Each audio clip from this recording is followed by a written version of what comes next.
1, 2, 3, 4. Hello, everybody. Here's Paul Scorpin, and I'm sitting in my seminar room here in southern Germany. And it is a presentation I want to give that weighs heavy on my heart. And it has to do with this recent report concerning the Dalai Lama. I'm sure many of you have heard about it, that apparently he stuck his tongue out to a very young boy and asked the boy to suck it. And there's some debate whether that's an old Tibetan way of greeting somebody, a child.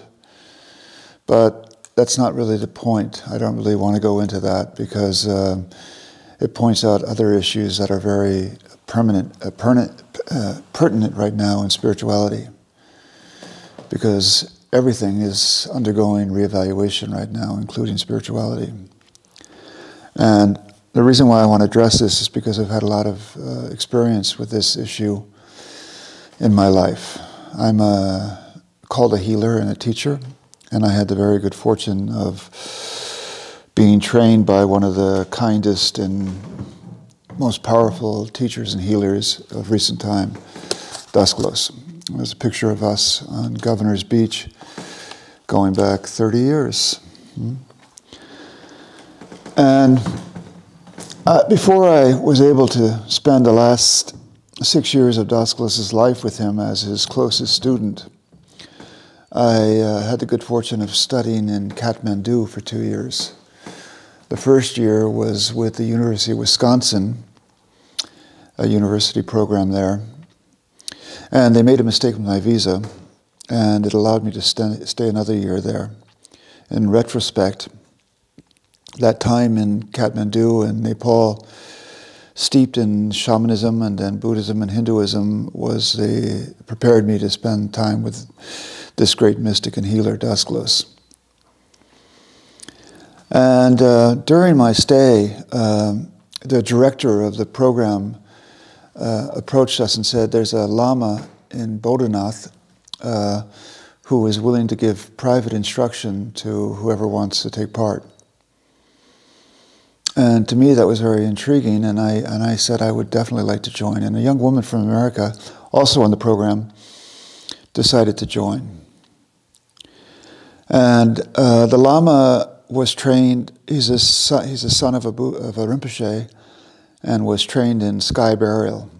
And the book that he chose to read, to lead us through, is one of the classic books in Tibetan Buddhism. It's called Najuan's Letters to a Friend, written in the first, maybe 2nd century of the Common Era. And it's considered a classic in Buddhism because the 128 verses there provide any reader with a full understanding of the core beliefs of Buddhism. So it was quite a treat to have the Lama go verse by verse through this book with us over the course of about, if I remember right, maybe 10 months. And we met maybe twice a week.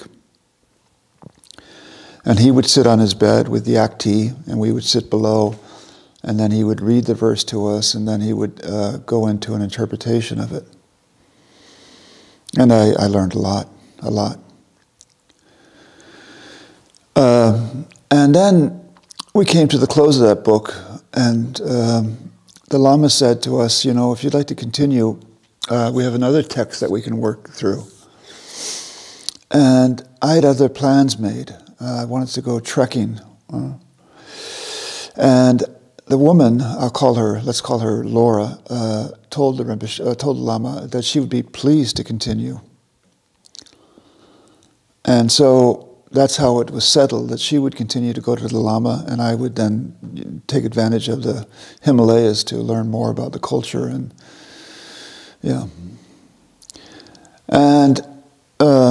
I felt fine with that. I didn't feel like I was going to miss much.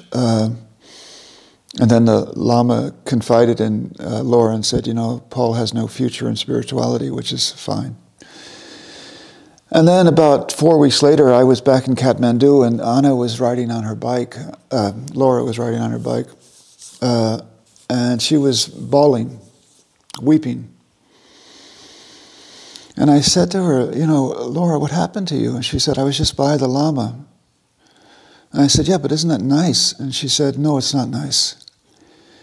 He called me forward, she said, and he unzipped his trousers and exposed himself and asked Laura for oral sex.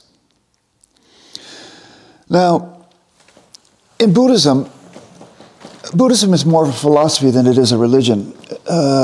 And it wants you to examine every tenet of the faith philosophy and see for yourself if it makes sense or if it's true.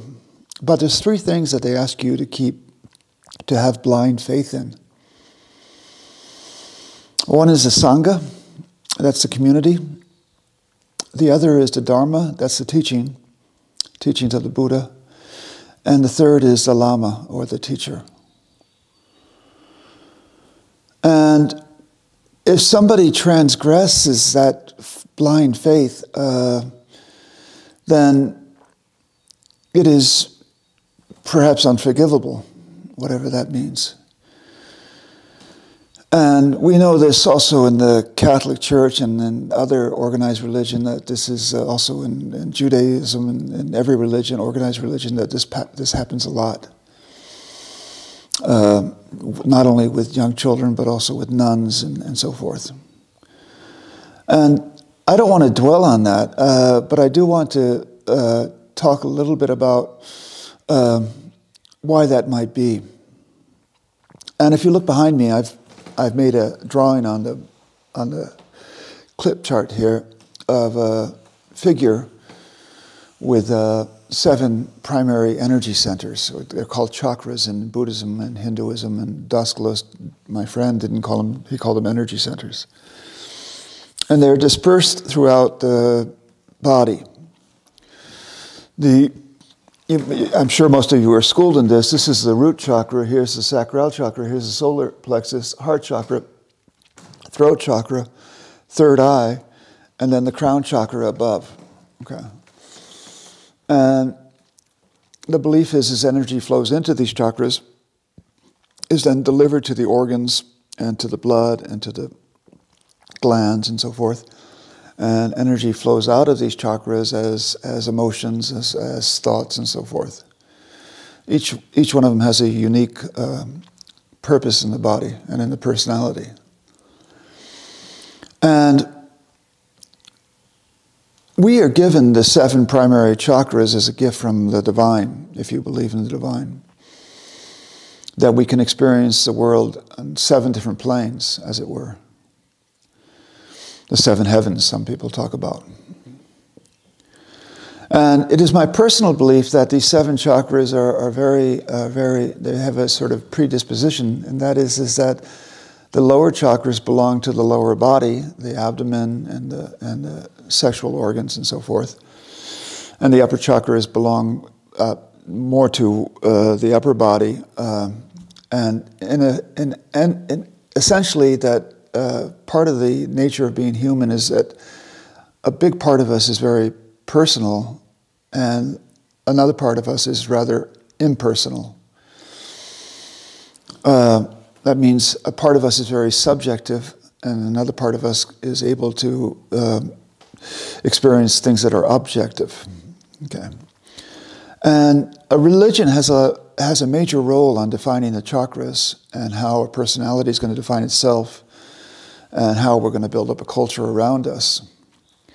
And even though I was trained by one of the greatest Christian mystics of maybe of all times, who brought me back to Christianity, and for that I'm grateful, and that's what I teach, as a matter of fact. I even make films from the so-called lost Gospels in German, the Gospel of Thomas, the Gospel of Maria Magdalena, and the Gospel of Philip we did in the last 6 years. Still, I had the impulse that I needed to visit religions that coexisted with the early years of Christianity and even preceded Christianity. And I do this by offering trips, seminar trips to lands like Egypt and the Holy Land, just returned about 2 weeks ago, Patmos, and also through Asia Minor, Anatolia. And I did that because I wanted to connect with my own roots, our common roots. And so I started to make a deep study of what we call polytheistic belief systems that dominated the landscape at the time of Christ, especially in Egypt and through the Greek islands, the Mediterranean basin, and also through Anatolia. And I became quite schooled in them. And it was an eye-opener for me. Because even though I was very much at home in esoteric Christianity, I realized that other religions define the chakras differently than we are used to in Christianity. What do I mean by that? If you study the ancient Egyptian belief system and also the Hellenic belief system and even the Roman belief system, you see that their family trees of gods and goddesses are in perfect balance between the feminine and the masculine. And not only that, in their belief systems, the gods were sexual. They even were sometimes married or had sexual affairs with each other and even bore children. And in their belief system, on the three belief systems of the old Egypt and also of the Hellenic folk and of the Roman folk, is that the original condition of everything is chaos, not a paradise, chaos. And that the gods were there to protect us from a return of chaos. So you can imagine that the people who were born at that time woke up every day in a deep gratitude that we are allowed to experience another day. And what I'm getting to is that these people probably were not so busy with shame or guilt because they never did anything wrong, or with fear. They had no fear because their gods and goddesses were living on the earth with us in the temples that we built for them, and also living in the other spheres. And I'm not nostalgic or romantic about that. I think there's a reason why we separated from that. And when I say that, we're talking about primarily matriarchal systems. Matriarchal systems pervaded all of Anatolia. And even at the time of Christ, the two primary gods and goddesses that played the main role in the development of Egypt were Osiris and Isis, who were brothers and sisters but also lovers. And by that time, Osiris had met his end, killed by his brother Set, and was making a voyage through the underworld. So the primary energy in Egypt at the time of Christ was Isis. But as I said, after Christianity became a more a global religion, or at least first of all, it was a provincial religion based on the Galilee and in Jerusalem, and then it spread and began to spread after it received some safety from Constantine and other figures. And then it became the state religion in about the year 400, maybe a little earlier, but at least it fought against paganism for a long, long time, especially one goddess called Artemis. And once it became formal, then it started to spread then to, of course, to Athens and then to Rome and after Europe, afterwards to the European landmass, which were basically nomadic tribes. And as we know, it unfolded then over the next 1,600 years, and then eventually spread to America with the expulsion of the Puritans from Europe to America, and also spread also to Scandinavia and also to Russia, as we all know.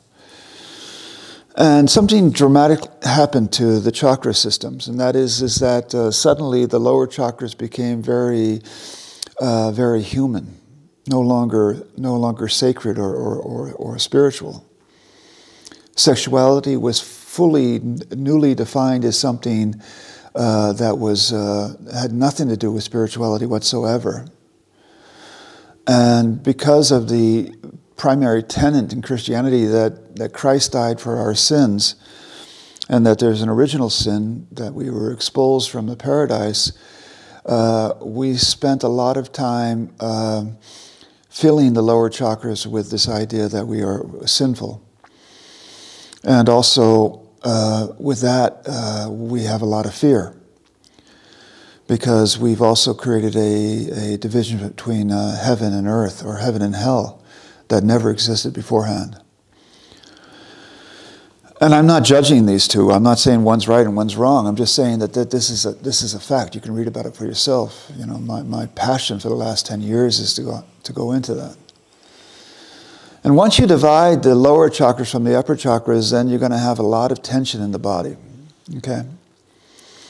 And if you develop religions based on that division, like the Catholic Church and then the Orthodox Church and then the Protestant churches, and then suddenly this influence started transforming pre-existing religions like Buddhism.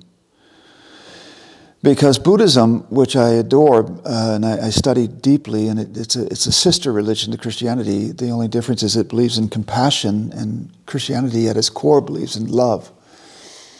And in my room here, you'll see tankas that I brought from Nepal over 30 years ago, including the medicine Buddha, who has a consort on his lap, a female consort. But somehow, with the advent of the Judeo-Christian religion, all of the religions started to be transformed, and they went into a direction of patriarchy. That means that the masculine would define them and then dominate them. And that opened the doors for Puritanism. Okay? Puritanism is a child of patriarchy, inasmuch as Puritanism decides what is right and what's wrong, has a huge investment in saying what's right and what's wrong. And if sexuality is wrong, or it's there only for procreation, and it's not to be enjoyed, then a Puritan would say, don't even think about condoms, just have sex to bear children. And it's a paradox about Daskalos, because I'm thinking a lot about Daskalos these days. Because Daskalos believed in reincarnation like the Buddhists and the Hindus. And I personally believe in reincarnation. And one of Daskalos's, let me tell you something about Daskalos in this past life, which ended about 26 years ago, I guess. 28, yeah, longer. The time is just racing. When Daskalos was a young man on the island of Cyprus, 12 or 13 years old, he masturbated just to experience that, you know. And as a punishment, he took a nail and he held it over a burning candle until it was glowing red. And he showed me this. Then he basically branded himself with this nail as a punishment for masturbating. So Daskalos, even though he was very Christ-like, he had a very complicated relationship with the lower chakras, with sexuality, and also with the lower body. And still he was very Christ-like. This is a great paradox. And one of the lives that Daskalos was really proud about was a life from one of the first Christian mystics. His name was Origen, from Alexander in Egypt. And he lived about, here's a book about him, one of the best books about him, actually. And Origenus, as we say in English, or German, left Egypt and settled in Caesarea in modern-day Israel, and developed a school there to teach and to write about the hidden teachings of the Gospels. They're absolute classics, way ahead of their times, and they're existing to this day. His sermons on the Gospel of John are absolute classics, and thank God we still have them. But Origenus was the son of one of the first martyrs in Alexandria. His father, who bore 6 other children, was killed for his Christian beliefs. And when Origenus settled in Caesarea, he decided to demasculate himself. In other words, he castrated himself. Now, Daedalus didn't do that in this past life, but the tendencies were there. And if you think about that, if you think about this short time period where we left behind us polytheism, where sexuality was completely divine, and only 250 years later you have Origenus, who was fighting with his sexuality, so much so that he took a knife and he cut off his penis, then you see a major trend developing. And that was the very early stages of Christianity, folks, very early. And that continued to then evolve. We know that Pope Gregory in the year 400 called Maria Magdalena the adulteress from the Gospel of John. And we know how that unfolded then in the witch hunts starting in the 1400s, going all the way until the 1800s. And this division of the genders between us and within us and in our belief systems has created chaos. And this chaos is bearing its fruit now in this paradigm shift that we're experiencing now. Because by divorcing ourselves from the divine feminine and by actually burying it in the sands and going so deeply into patriarchy and Puritanism, we have lost touch with the life-giving forces. And that's had a major impact on our sexual orientation and our sexual desire. And essentially, what happens is that if you take the case of the Dalai Lama, and he's got a beautiful 8-year-old boy sitting right in front of him, and then he sticks out his tongue and asks the boy to suck his tongue. Like I said, whether this is an old Tibetan greeting or whether there's something sensuous in it is not my point today. Whether the Lama in Bodhanath was repressing his sexuality through the Dharma, through the teachings, is more the point. In other words, the Lama told me for over 9 months, Paul, when you see an attractive woman, you have to imagine that she was your mother in a past life. That all your sexual desire towards her would dissipate, would be extinguished. And I thought that was a neat trick, because if you believe in reincarnation, up until we had Freud, I mean, the last thing you want to do is sleep with your mother. Sigmund Freud actually said that's one of the first things we want to do, but we can leave that behind as well. The whole point is that when we're integrated, let's say that all 7 chakras here are equal, and we're fully integrated, and that means we're full of compassion and empathy and love, and we're wonderful role models for our children, then sexuality is going to be integrated into our emotional life, into our spiritual life, and it's going to be complete. But when you divorce sexuality from your emotional life and from your spiritual life, it's going to become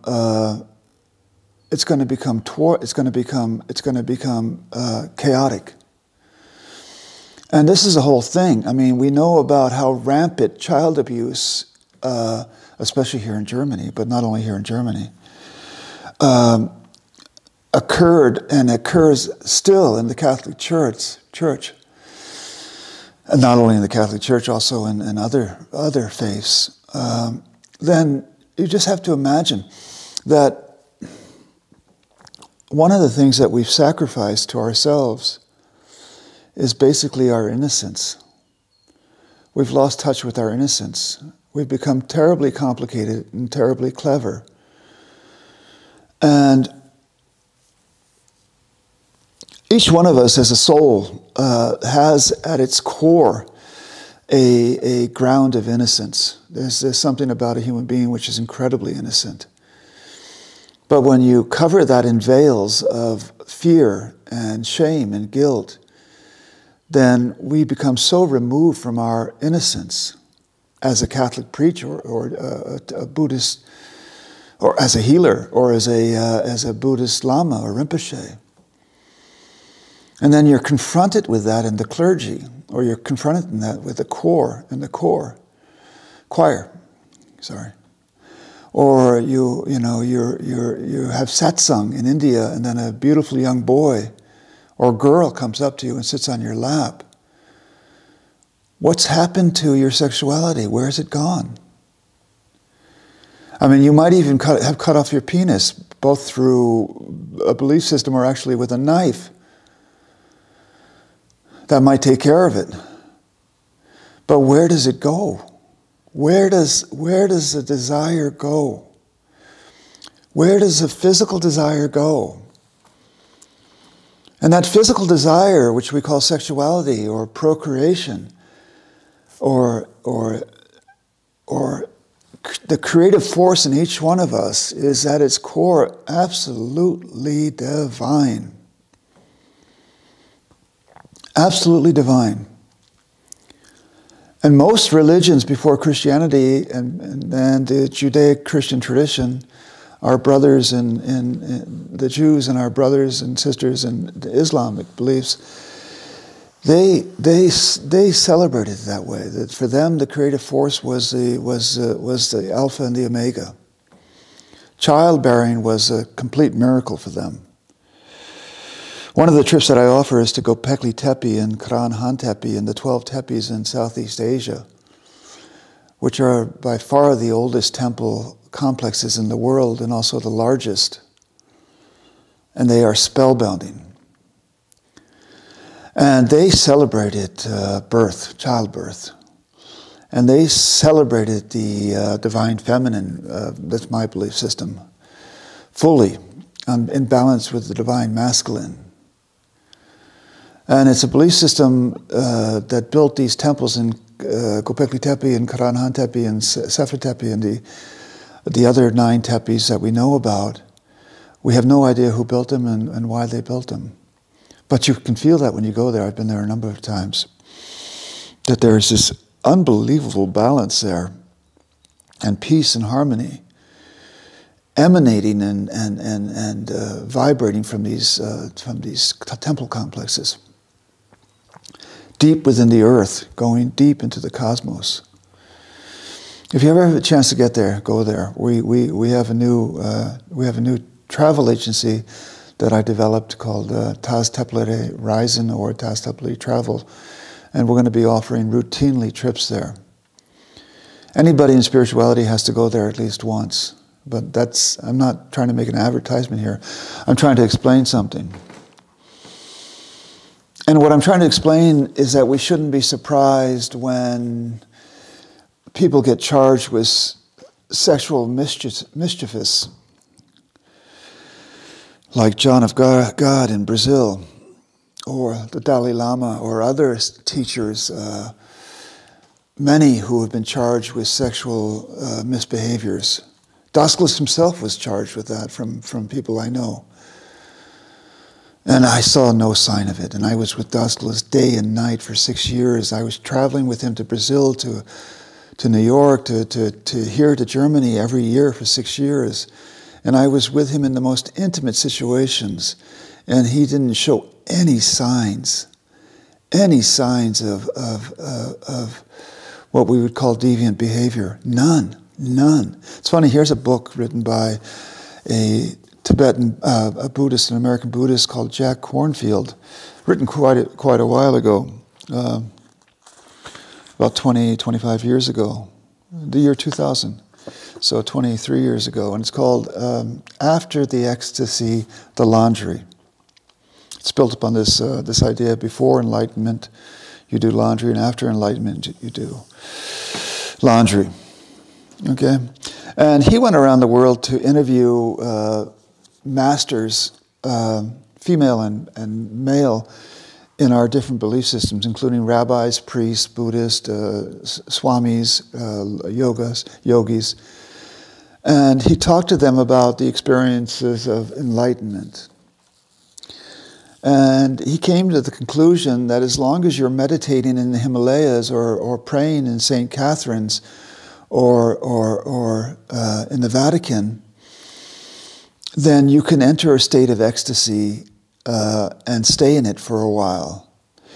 But the moment you return to earth, in other words, you leave the Vatican and you start going shopping in Rome, or you come back from the Himalayas and you enter a city like Varanasi or Delhi, whatever, and then you come back to a family, then you fall out of that state of grace. And they all fall out of that state of grace. It's not sustainable in a modern world. And I read this book eagerly back then, and I said, it's a pity that Mr. Kornfield never encountered Daskalos, because Daskalos was in this state of the Christ consciousness constantly, nearly constantly. When he talked about his family, or he talked about the Turkish invasion of Cyprus in 1974, he might have slipped out of it for 10 minutes. And then he was a Cypriot and a father and a grandfather. But he was in this state almost all the time.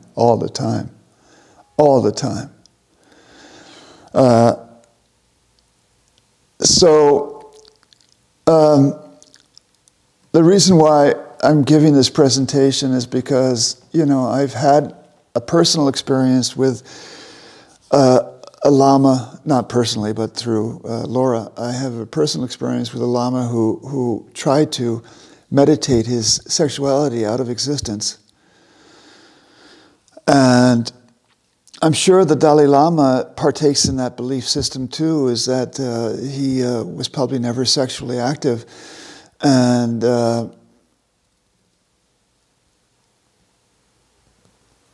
he has the Dalai Lama is one of the sweetest men in the world. I mean, his laugh is contagious.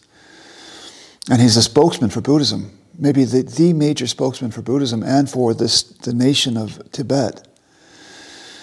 So this it's going to discredit Buddhism, and it's going to discredit his movement to reclaim Tibet as a nation, which is looking less and less possible. That's not the point. The whole point is that what I'm trying to get at is that organized religions are not healthy. They're just not healthy because they're not in balance. And maybe they were in balance at their core. Like, I'm sure that the relationship between Maria Magdalena and Jesus Christ was extremely intimate and physical. And that original Christianity had that until it had to fight for its existence. And then it lost that. And boy, did it lose that. Through violence against the polytheistic gods and goddesses. And this violence, it never recovered from. So then the violence was then directed towards the feminine and towards other religions and so forth. Nothing against Christianity. I'm one of the biggest fans of Christianity. That's what I teach. The point is that it's very hard if you are a devotee or you belong to an organized religion and you follow their tenets and you believe in their dogma. It's very hard to be integrated. And it's very hard to have a healthy sexual appetite. And it's very hard to relate to yourself with any tenderness, or even to embrace your own innocence, because everything is going against it. Okay. So as much as some of us are shocked by the behavior of the Dalai Lama, and he's apologized, and as much as it might have something to do with the Tibetan culture, which I doubt it, it talks much more of a longing for innocence. And if you can't embrace innocence, you're going to abuse it. Because your own innocence is so terribly abused that when you have innocence in front of you, like a choir boy or girl, then you live in it, you experience it, you see in it your own innocence, which has been so battered and beaten, that you turn the tables on it. And you create more danger, more damage, and more harm. Now, there's a reason why we're going through a paradigm shift. Because a lot of us know that it's time to reconcile and re-embrace the divine feminine in our belief systems and in our personal lives and within ourselves, males and females alike. And we have to put it on equal ground with the divine masculine. And because we've gone so deeply into patriarchy in the last 2,000 years, after separating ourselves from matriarchy, it's really time to find a middle way. That the divine feminine and divine masculine come together now in balance within us and between us, and even in our organized religions. And that we can experience a renewal now. And with that, an inflowing of trust and faith, and a departure of this heavy guilt and fear and shame. And life joy can now take its place within us and between us. And maybe we can move away from exhaustive consumerism and move into a state of contentment with ourselves and with each other. And relive an innocence amongst us and in us. It is time for that now. It is time for that. And if you are at home in Christianity, and if you're at home in the work of Daskalos or Rudolf Steiner or other great Christian mystics or Buddhism, then I would appeal to you to go back into the developments of your belief system and look how they once were or were meant to be. And you'll be surprised that there was once a time where we were much more integrated. Maybe we were not self-aware, but we were much more integrated than we are now. And thank goodness we can return to a state of integration now, out of chaos and disintegration.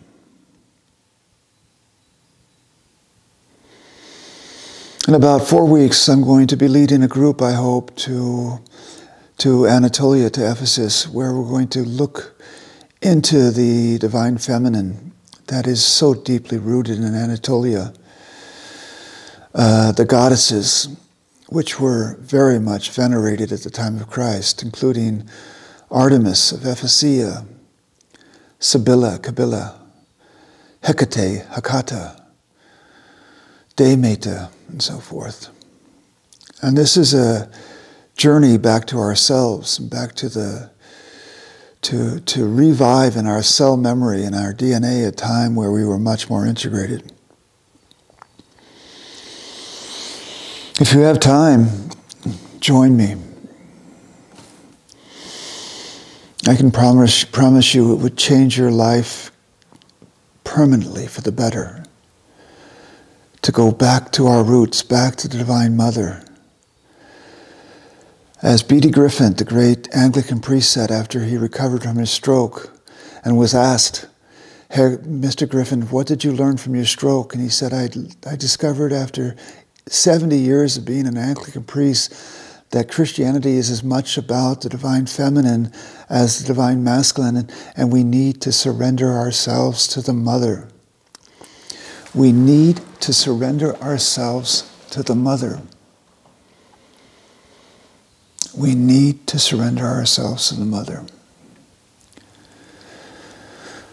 To all my Orthodox friends all over the world, in Russia, in the Ukraine, and in Greece, and in the Holy Land, I wish you a very, very beautiful Easter.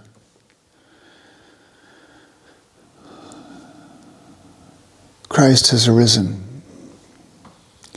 Christo Anastasio.